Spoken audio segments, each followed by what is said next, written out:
You're listening to an exclusive episode of the Can You Just Sit With Me podcast. I'm your host, Natasha Smith. In this 6-episode series, I engage in heartfelt conversations with individuals who intimately understand the depths of pain, hardship, and sorrow. Come and sit with us as we embark on essential conversations about the universal experiences of loss and grief, offering companionship in your journey, igniting hope, and nurturing your faith. Can you tell us about a time when you wanted to ask someone, can you just sit with me? Yeah, it's very fresh actually, because, and this is going to be a silly way to start because we're going to talk about suffering and grieving. But this past Monday, my wife and I had to make a decision to say farewell to a kitty that we had had for 15 years. And he was part of the family. He was, I mean, it sounds stupid to say it that way, but loss is a very subjective thing. And having someone just sit and not tell you the story of when their dog died, not tell you the story of some other loss, but just to sit and say, how you doing? How often do we find when we begin to tell someone about our loss that we are interrupted with a story about their loss? It's at that moment when we no longer become the talker, but the listener, and the expressing of our grief is cut short. Because most often, we need people who will just sit with us while we wait for God to do the work. And we had a friend of my wife actually, who would text us and basically, how's it going? How you feeling? Just to listen. So yeah, it's a very fresh experience for us because, loss is loss. Exactly. I'm so sorry to hear about your kitty. And you brought up such a great point already just to kick us off that, you had mentioned that it seems silly, but it's not. To you it's a real loss. To your wife it's a real loss. Yeah. And so I would just appreciate you sharing that to get us started. And so when we think about losses and suffering, one thing that stood out for me, even as I was reading your book, and I was trying to get away from it actually, is that as we suffer, um, the word that kept coming to me is bitterness. Hmm. Absolutely. Because all of us know somebody we think should be suffering and they're not. You know what I mean? Years ago, a rabbi wrote a book entitled Why Bad Things Happen to Good People, talking about the tragic death of his son, Mm. right? But I'd like to write a book of why good things happen to bad people. Wow, yeah. you know, and yeah, it's a loss, it's an emptiness, and as some little slogan says, suffering can make you better, or suffering can make you bitter. And subjectively, I would say you have to get through the bitter to get to the better. Mm.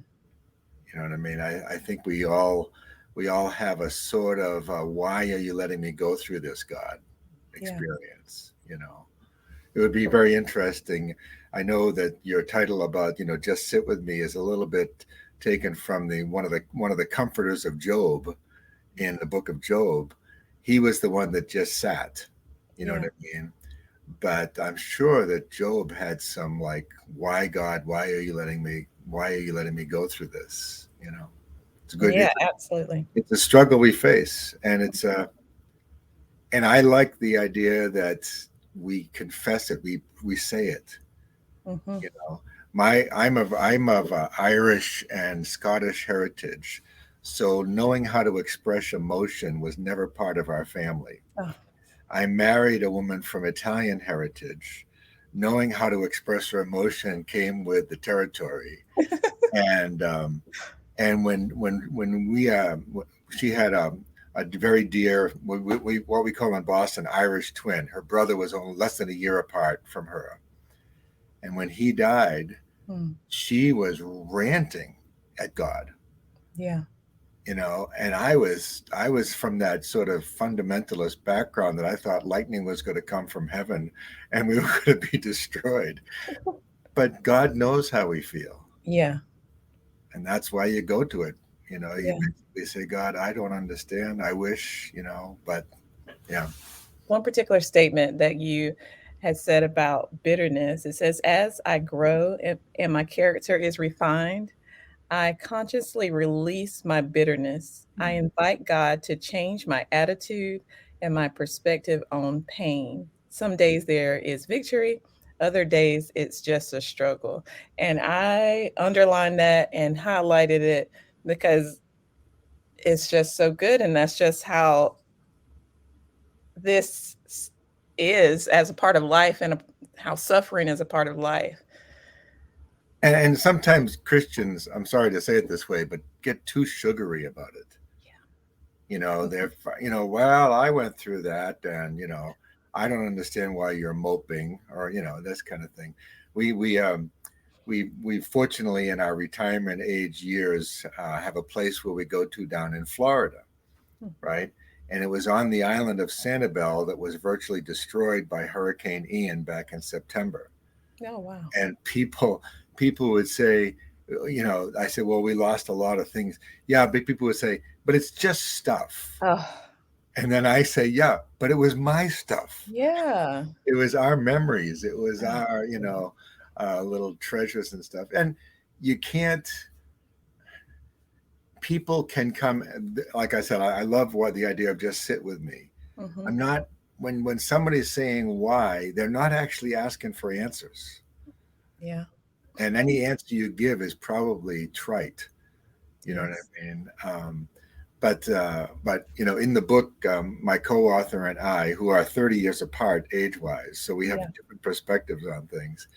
We do these chapters where we interview each other so that the reader can decide if we've suffered enough. Yes. You know what I mean? Because I've never experienced the loss of a child. I've never experienced, the tragedy of abuse. So I've never, there's all sorts of sufferings that we can't experience to sort of commiserate with people, Yeah. but we can sit and we can listen to what they've gone through. And Yes. that's, I think, what the key of your new book, Mhm. congratulations, Thank you so as much. well as your broadcast is about. Yes, absolutely. Yeah, you captured it perfectly. I have a saying that say sometimes where, it shouldn't have to happen to you for it to matter to you. So it's that empathizing, been having that ability to empathize with others, um, even not having been through a particular, you know, Right. suffering or pain or grief. And for some reason, I feel like it's a challenge to people unless Yeah. they've been through it. What are your thoughts on that? Well, one author describes suffering as having something you don't want or wanting something you can't have. Mhm. And because all of us have something we don't want, maybe the family we were born into wasn't exactly from the cookbook of the Bible. You know what I mean? Yeah. And so we look at somebody else's family and we say, that's what we want, and so we have something we don't want, and then we want something we can't have. Because of that, all of us to a degree can empathize, you Yes. know. And I love the word empathize. I love the word compassion, because both of them fundamentally mean to suffer alongside. Mm. Passion, the Greek word for passion literally means suffering. That's why the week of Easter is called Passion Week, you know. And so compassion is entering into somebody else's suffering with them. And empathy is feeling along with them, pathos. So yeah, we can do it. It's going to be imperfect, but I remember when I was a youth pastor, we had kids in the youth group be killed, youth car accidents or Yeah. overdose in one case. And And the young people in the youth group would say, I don't want to go to the wake. I don't know what to say. And I would say, don't say anything. Just show up. Give them a hug. Cry a tear. But it doesn't matter. You don't have to. We all think we're going to have to come up with these perfect words. Yes. And, I remember when my father died, this guy really awkwardly, he looked at the casket and he says, well, he looks good. And I said to him, he was a good friend and he meant well. But I said, Larry, he said, he's actually dead, He goes, oh, sorry, because everybody's in that awkward spot of God, don't make me put my foot in my mouth, Yeah. I think the thing with that is we haven't been taught. And so it's just a struggle for us all. I love that you did have that opportunity to kind of share with the youth group, who are like, I don't know what to say. And just trying to get out there that, you don't have to say anything. Yeah. Presence is really powerful. That's absolutely. Yeah, I was actually reading an excerpt from an author named Henry Nouwen, and he was actually saying we can never truly understand the suffering someone else is going through, but we can sit with them and say, I'm listening. And that's that means more than anything, because my friend, the people who know about our cat, right, in their internal dialogue, they might be saying, Paul and Christy don't have much of a life. They're missing their cat so much. But if they just sit and say, listen, I know what it's like to lose something precious. Yes. And the next day we went to a funeral for a fellow whose 51-year-old daughter just died of pancreatic cancer. I'm not going to compare my cat to his daughter. Right. But but suffering is it's just so subjective. Mm-hmm. You might remember I've said in the book that the worst suffering in all the world is my suffering. Yeah, absolutely. And I'm not saying that on an objective scale. I'm saying it, for the 10-year-old who lost his teddy bear, he is suffering. Yes. And as the parent or the adult, you might say, hey, get over it. Life's going to get tougher. But yeah, it's a challenging, a very challenging road. And you're a much younger person than I am, so I'll say it this way. I don't know if this is in the book or not. I can't remember. A lot of what I've heard in previous broadcasts that you've done, are talking about grief, right? Yes. And in the grieving is usually an immediate thing right after. But then there's something that goes on and on and on. The hole in your heart that will never be filled type of thing. And the way I say it is, before age 40, most of our suffering is acute. You break your leg, right? After age 40, the suffering becomes chronic. That leg gets arthritis. Before age 40, your parents come to visit every holiday. After age 40, they move in with you. Yeah. And it's a whole different scale, because then you're facing something every day that you have to get past the potential feelings of bitterness. Yes. You know what I mean? And that's the challenging thing. I read that. That was so good for me, because I am at an age where, my father passed away already, but my mom a few years ago actually was diagnosed with diabetes 1 and had to start the whole insulin thing. And that was like so hard, because it was a huge adjustment, as you know. And she actually came to live with us for about 4 months, so I can help her with that adjustment. And that was hard. But you don't want to tell your mom that I'm going to include you in my book on something.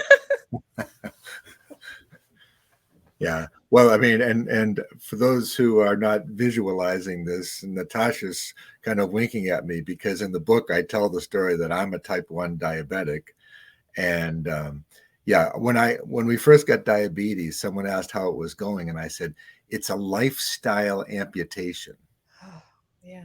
Meaning there are aspects of the way you've lived up to this point that will no longer be part of your life. You know, even the idea of eating food without thinking about it first. Yeah.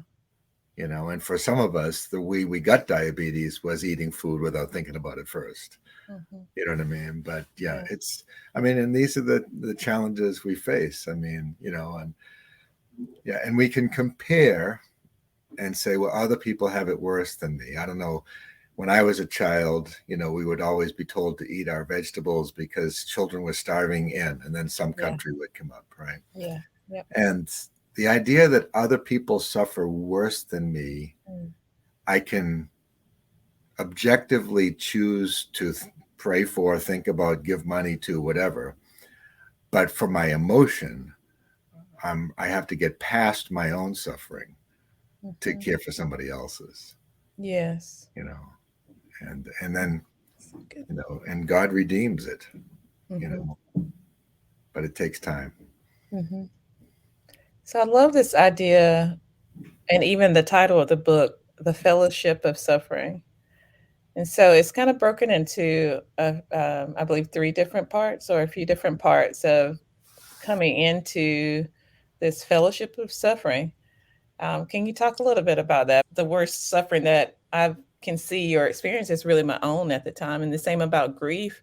I can't compare my losses to someone else's losses. Right. Before I knew better, I kind of did. Unfortunately, I was like, well, but I know better now. And it's like, no, that loss is like tragic to them. And Yeah. so I feel like it can all kind of come together if we can visualize and realize this fellowship of suffering Yeah. that we can kind of come together. So, can you talk about that a little bit? Well, the title of the book is actually borrowed from the book of Philippians, Yeah. where Paul the Apostle talks about, I want to know Christ, the power of his resurrection, and the fellowship of sharing in his suffering.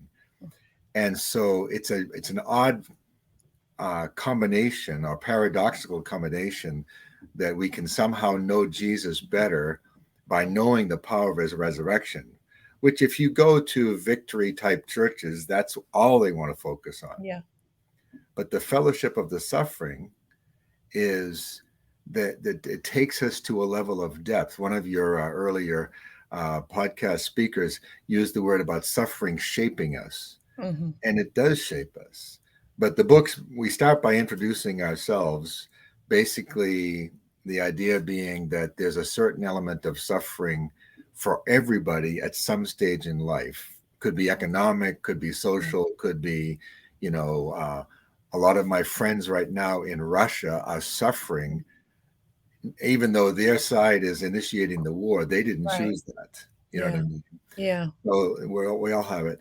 And then how fellowship draws us closer to Jesus. Then how suffering can draw us closer to Jesus, how suffering can draw us closer to each other, and how suffering can actually be our witness in the world. The Hmm. way Christians respond to suffering is actually part of our witness. You know, I mean, Hmm. if you think about it, the famous apostle, Paul the Apostle, first heard the gospel from a guy that he was stoning to death, Oof. Yeah. Wow. right? Hmm. And so, even in our witness in the world, the way we suffer, the way, to use a phrase that they use about first responders, the way we might go in when everybody else is going out, Mm. the way. So, but the fellowship with Christ, I think in some respects, our friends in the Roman Catholic Church have grasped this a little bit more because frankly they focus on the cross more. Yeah. Yeah. You know what I mean? And we who are sort of in the more evangelical, Jesus is raised from the dead, we tend to forget the days preceding it. Hmm. But the fellowship of the suffering is basically, um, in the book of Acts, it says they went on their way rejoicing after they were beaten because Yeah. they were considered worthy to suffer shame for his name. Yeah. Now, not all suffering is caused by us being Christians, don't get Yeah. me wrong. And some Christians bring suffering on themselves by doing something stupid, That's which true. we won't go. That's another whole episode. But basically, that suffering, it obviously fuels our prayers Mm-hmm. because we pray more when we're desperate, That's true. and it fuels it. To use a biblical idea, it refines us. Mm. It's sort of, we have a song that, well, at least it's an old song, but it used to say, refiner's fire, my heart's one desire is to be Yeah. holy. I used Mm-hmm. to say to people, be careful, because what you're asking God to do is turn up the heat, Absolutely. but you'll notice that whenever you meet someone that has an element of depth in their life, there's usually a story of pain in there somewhere. Mm-hmm. It's true. I mean, how many people will give tribute to their wonderful mothers in leading them to faith, and yet most of us know mothers' pains Mm. and what they might have gone through. Mm-hmm. And then uh, in the fellowship with Christ is joy. Yeah. In that chapter, we look at the book of Philippians, which Paul the apostle is in prison contemplating his death. And that's where we get the phrase, rejoice in the Lord always. Again, I say rejoice. And so the idea behind it is joy is an attitude we can choose. Yeah. When Paul and Silas went to prison, what did they do? They sat down, they started singing. That's true. Mm-hmm. Now, singing doesn't always help, especially if you got a bad voice. That makes, when I start singing, other people suffer. But then with others, my favorite verse in this respect is 2 Corinthians 1:4. I'm sure you know it. God comforts us in Yeah. our afflictions or our sufferings, Mm-hmm. so that we in turn might be able to comfort those with the same comfort that we've received. Yeah. Right? Yeah. Which is why the counselors at the AA meetings are usually recovering alcoholics. That's true. Yeah. And the meetings for moms who have lost a child are oftentimes mothers who have lost a child. Yeah. God's redeeming our pain by helping us make sense of our pain by comforting somebody else. I love that so much. I'm gonna just kind of come in a little bit because that's so powerful. I mean, I know the verse about, comforting others with the comfort that we have received, but I love this way that you have put it with the redeeming it. Yeah. That is powerful. I do some speaking, usually at conferences related to challenging people to go into international mission work, right? Mm-hmm. And I was speaking at this conference, and in it, I told the story of being diagnosed with diabetes, Mm-hmm. and then traveling the world with my insulin bottles and my needles and everything like that. Yeah. This young 17-year-old girl came up to me, crying her eyes out afterwards. She said, "Thank you for telling that story. I believe God's calling me to be a missionary. Wow. And I was just diagnosed with diabetes.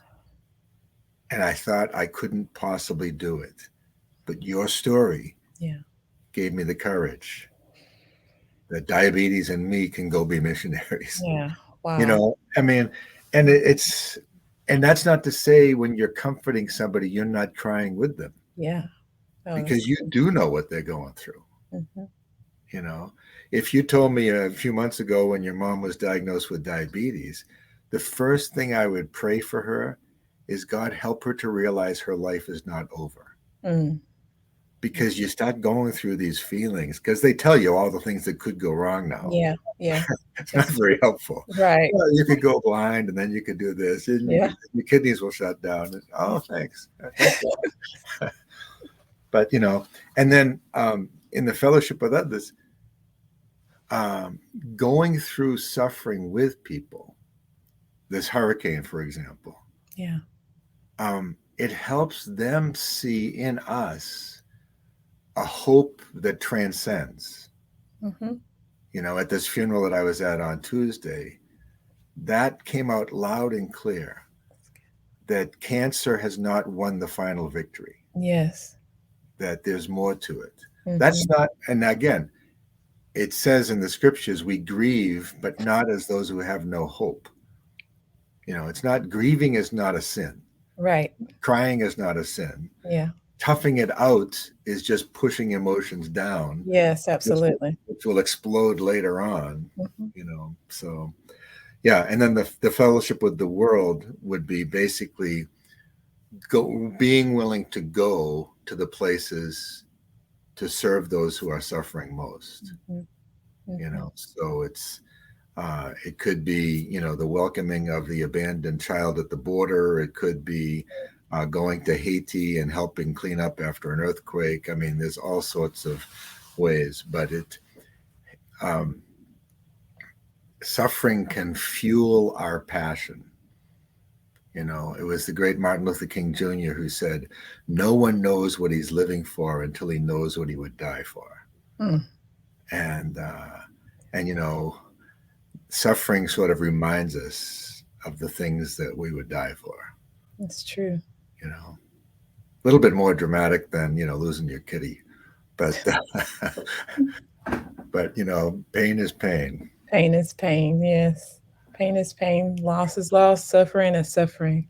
Yes. Um, I wanted to ask, you have mentioned the concept, I think it may have been more towards the beginning of the book, about acceptance of suffering or the trouble that we go through. As Christians, I found, even in my own life, really, you know, that that suffering was almost like a foreign language.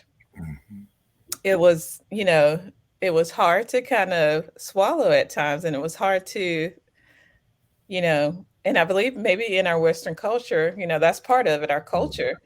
But I wanted you to kind of talk about that just a little bit, and on the vein of, how how can we come into this acceptance of it? Yeah, because it made me think about the five state the grief stages. And Yes. although I know, I have my own thoughts on those, because we don't grieve in stages, but one of the stages is acceptance. Yeah. So I kind of was thinking on that vein. Let's chat Yeah. about It's a good question because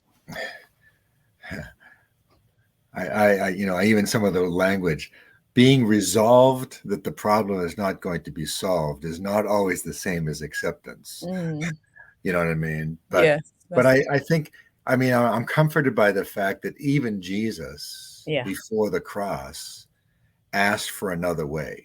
yeah, He said, if there's any other way, Lord, please, do it that way. So, I mean, there's nothing wrong with asking God why and asking God to take it away. And if you see suffering coming down the track, it's nothing wrong to say, God, could I take the exit ramp now? yeah, You know what I mean? But it seems to be, it's part of the human condition because of brokenness in the world. Sin and brokenness means that people will hurt each other, that our bodies will decay, that hurricanes come and those kind of things. But I think that um, part of the way that suffering shapes us is by basically fighting it out with God. yeah. That's good. You know what I mean? We Yeah. come before God, we get on our knees, we beg for relief. Hmm. It doesn't happen. And at some point in time, acceptance means God might be doing something deeper than I can understand. That's good. But, and here's the key, it doesn't mean I will ever understand. You're right. Hmm. You know what I mean? Yeah.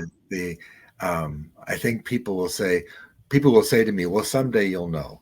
I was in this is in the book when you know it. I was in a horrific car accident when I Mm. was 17, Yeah. very badly Yeah. hurt. And, 10 days, they weren't sure if I was going to make it, blood transfusions, et cetera, et cetera. And when I came through it, one of the people said, God saved you for a purpose, right? Which is a wonderful affirmation. But then it puts you into this mindset of, well, how will I know if I fulfilled the purpose, and then am I going to die? You know what I mean? And the point being, Yeah, if you read the book of Job, he never really gets clarification on why he went through all that. it's true. All he says is, "Before I heard of you, God, now I see you." Mm-hmm. You know, and that's why, blessed be the name of the Lord. The whole idea in the book of Job, the Lord gives, the Lord takes away. Blessed be the name of the Yeah, Lord. That's a hard thing to accept, it's true. especially, and you mentioned this, in our culture where we value convenience, Mm-hmm. we value comfort, Yep. right? And we value consumerism. Yeah, When the going gets tough, go buy something. People tell us exactly. Yeah. Right. that, I Mm. do think eating chocolate is a good idea, but that's a story. No, but the point being that, we don't accept it as part of life. Right. And if I could say this in a funny way, if I go down to be with the team that we work with in Haiti, these are all Haitian leaders. Mm-hmm. The suffering that I cry over, Mm. they have accepted as part of life. You know what I mean? Yeah. They're if I could say it this way, their suffering muscles are much more developed than mine. Right. Yes. You know, Yeah. and so sometimes when I'm talking to Commitments. younger people, especially, and they talk about, oh, my girlfriend broke up with me. I mean, they have something going on, Mm-hmm. and they're basically complaining about the hardships of life. The first question I ask them is, what exactly did you expect? Oof. Mm-hmm. You know, I mean, and I'm not saying we should get preoccupied of all the bad things Yeah. that could happen, Yeah. but to think that life is just going to be, a walk in the sunshine with, candy every step of the way, Mm-hmm. it's just not true. There's a preaching, and I don't know the church you go to or any of the churches that many of us know. Mm-hmm. They teach prosperity, Yeah. Mm-hmm. right? That Jesus is going to make you healthy and wealthy and Yeah. wise and all that kind of things. Yeah. And it's an easier sermon to preach when you're young. Right. And my greatest hope for the prosperity preachers is that their preaching will get modified Yeah. as they get older. Mm. Mm. Because the reality is, I I actually am pretty bold in terms of my insulin injections. And I was with a guy in a country called Cameroon, West Yeah. Africa, and I was taking an injection. He says, Jesus can heal you. I said, I know that. I know that. I said, I've had people pray over me so many times. I thought my hair was going to grow back, it'd get healed. And he says, no, by his stripes you are healed. And then I said to him, well, my brother, I said, I noticed that you're missing some teeth Mm. and you're wearing glasses. Yeah. Why hasn't Jesus healed that? In other words, we fall apart. Yes. I That's mean, true. some of us fall apart better than others, meaning we last longer. Yeah. But just ask somebody my age how many medications they're on, and you might find out, to your surprise, that we're staying alive with medical assistance, shall we Right. say, But yeah, we're mortal people. Yeah. And the quotation at the very beginning of the book from the guy, Dr. Eugene Peterson, he said, Mm-hmm. suffering comes with the territory. Yes. And we don't want to accept it, Mm-hmm. and we don't want to, I get nervous that some people thrive on living in their suffering. Yeah. Yep. Because it gets them attention. Mm. That's not the answer either. No. But to be willing to say, um, God have mercy, I don't know what you're doing. Yeah. Yeah, it's tough. Mm-hmm. Hope I'm not talking too much, but No, it's great. it's a story that's has deeply shaped us. Yeah. And Yeah, I think it's just so important because, I've learned it through experience. But it's when you're talking about it, you can get people looking at you like, is this isn't happy go lucky, yay, we're getting ready to suffer. And but it's reality Yeah. that if you're informed, that you can, that this is doing a work in you to create in you more of the image of Christ, then you're able to, I believe, walk out, our Christian walk or our relationship with Christ in a different light. Right. But most often, I mean, even, when I think about growing up in the church, I didn't hear a lot about the suffering that Mhm. we would go through. And so that's why it caught me off guard. Yeah. Yeah. Yeah. And there's a debate about this, but Mhm. some people will say, well, suffering shapes you, but it doesn't define you, right? Yeah, I heard And that. I think that's a stage of growth. I think when you're in the middle of it, the first diagnosis or the Mhm. death or the accident or whatever, it is defining you. You know, I mean, when you're finally starting to treat diabetes, Mm. all the regimens you go through, it defines your day. You know, Right, that's true. but when you begin to adjust, then it can shape you. You know what I mean? But Yeah. some days it'll define you every day. Mm. You know Mhm. what I mean? Some days it'll just define the whole day, I should say. Yeah. I mean, and and I think that's the reality. That's why I think we have the Psalms, Mm. because the Mm. psalmist very much talks about, like, you've broken all of my bones, or Mhm. no, everybody has abandoned me. I mean, Yeah. it's okay to express those emotions because Mhm. God's listening. So, Yes.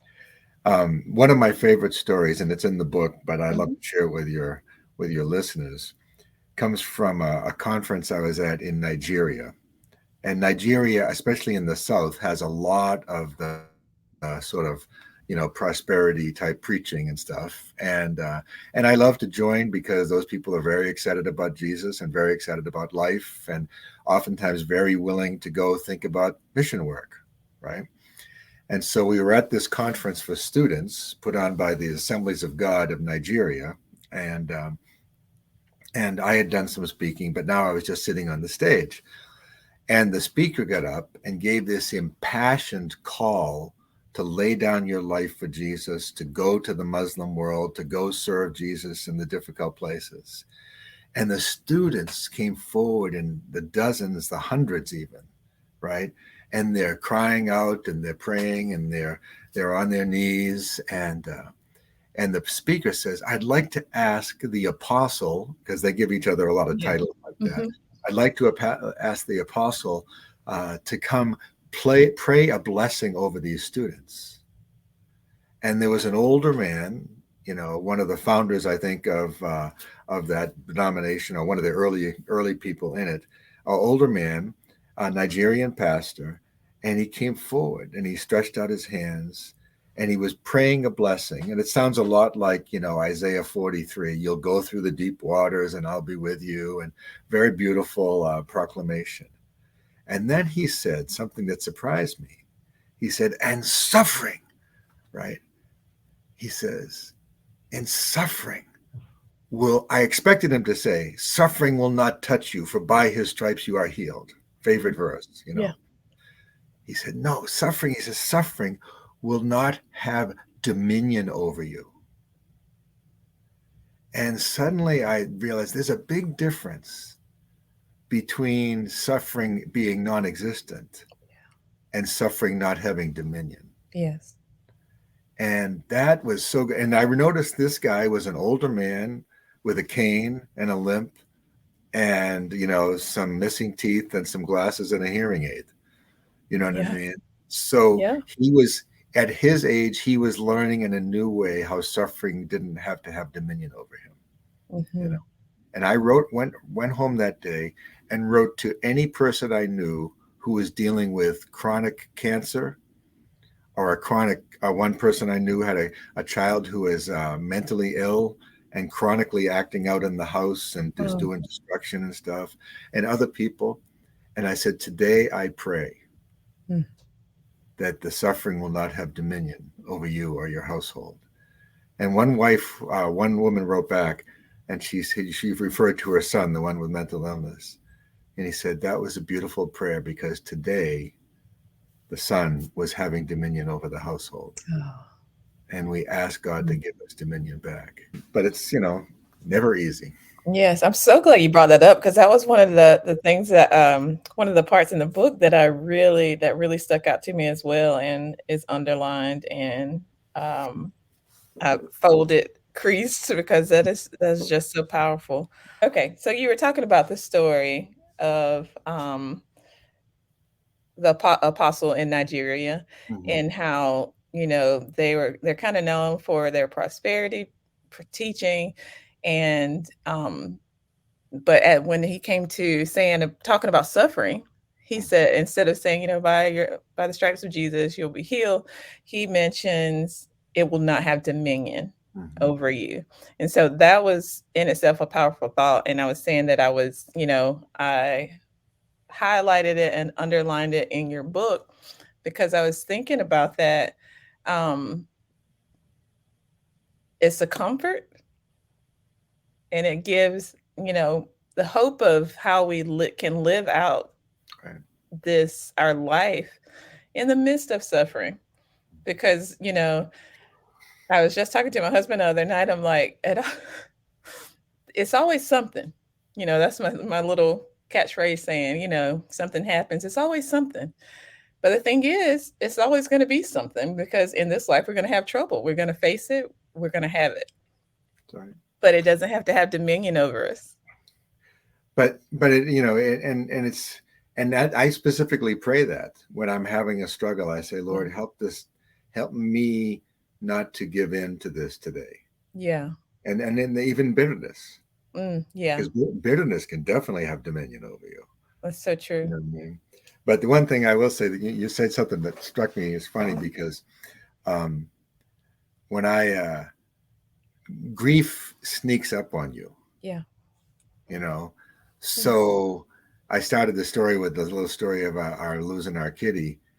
I can imagine 3 months from now, I'm going to put on a blue blazer, and there'll be a big lump of cat fur on it, and I'll lose it.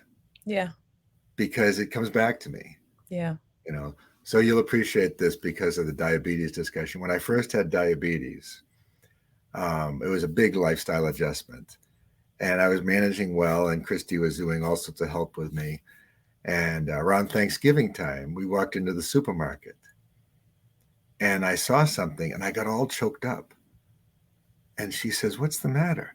I said, "I'll tell you later." I was almost bursting out in tears, right? So later she said, "What was bothering you?" I said, "The pumpkin pie." She goes, "You don't even like pumpkin pie." Yeah. I said, "Yeah, but I can't have it now." And it was more of a, not grieving, it was more a self-pity. Right. But it just sneaks up on you. The memory of your dad, the memory of something that existed before, or the person who looks at a picture of the child that died at 3 years old. Right. And 30 years later, that picture is still gonna. There's a hole. It's been your soul has been shaped. Right. And it's okay. Yeah. Yeah. So what would you say to those who are listening, kind of putting it all together as far as coming to Jesus, bringing our suffering, our pain, heartache, whatever it is, bringing it to Jesus, sitting with him? Maybe what has Christ done as you sat with him? And how can they kind of look to hope in that experience for themselves? Yeah.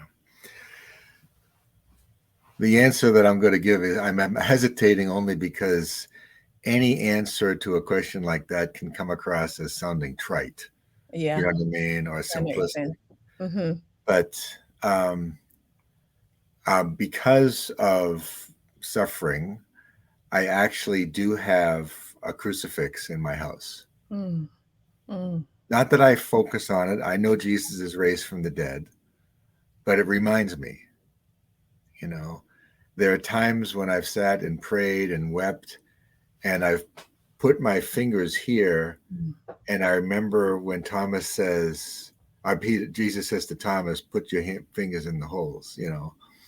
But then, you know, sometimes reading the history of Christian work around the world helps me realize we're not alone. Yeah. You know, other times, I would also say to people, if you want to be comforted, be willing to be a comforter. Yeah. And don't use somebody else's suffering as a way for you to process yours. Mm.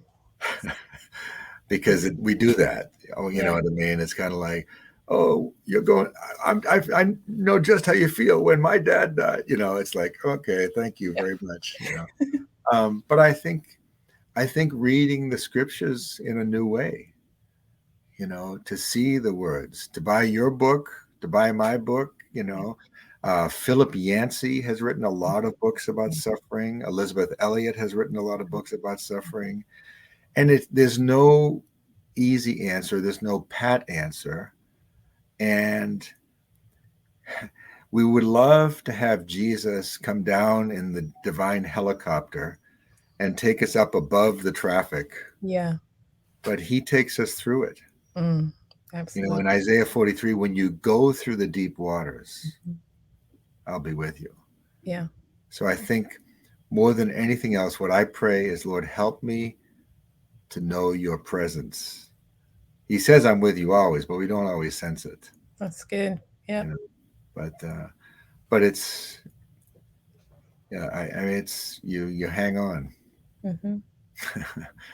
you know, and again, the idea that other people have it worse than you Mm. sometimes helps a little bit, but again, the story from the book, my mother-in-law, who was actually a recovering alcoholic, so there's some more pain in our past that we won't Yeah. talk about right now. She finally went dry, but she had a fall. She ended up having severe injuries, and she had a leg amputated. She had intestinal problems for the rest of her life, and she had been in the hospital 7 months. One day she was not known for saying things too profound. And finally she says to Christy one day, she goes, you know, the thought that other people have it worse than me isn't helping me today. Mm. In other words, sometimes you're in your own pain Yeah. and you just got to say, Jesus, please meet me here. Yeah. Mm-hmm. So I hope something there might be helpful. Yeah, absolutely. I love just the fact that, you know, just expressing just the reality of it is refreshing to me. Yeah. You know, of having not having these quick fix, Jesus is going to take away all the pain. You know, we can live above it and never feel or sense any kind of tension. It's just not life, and it's not the reality of where we live, but we can bring Jesus in it with us. Like, I love what you said about praying that we feel and sense his presence, because you can easily say, God is with you. Jesus is, you know, sitting with you, but we don't always feel it, you know? So anyways, I've so enjoyed this conversation with you, just chatting with you about your book and just this topic of suffering, and just sitting with you has been a pleasure today. Thank you, Natasha.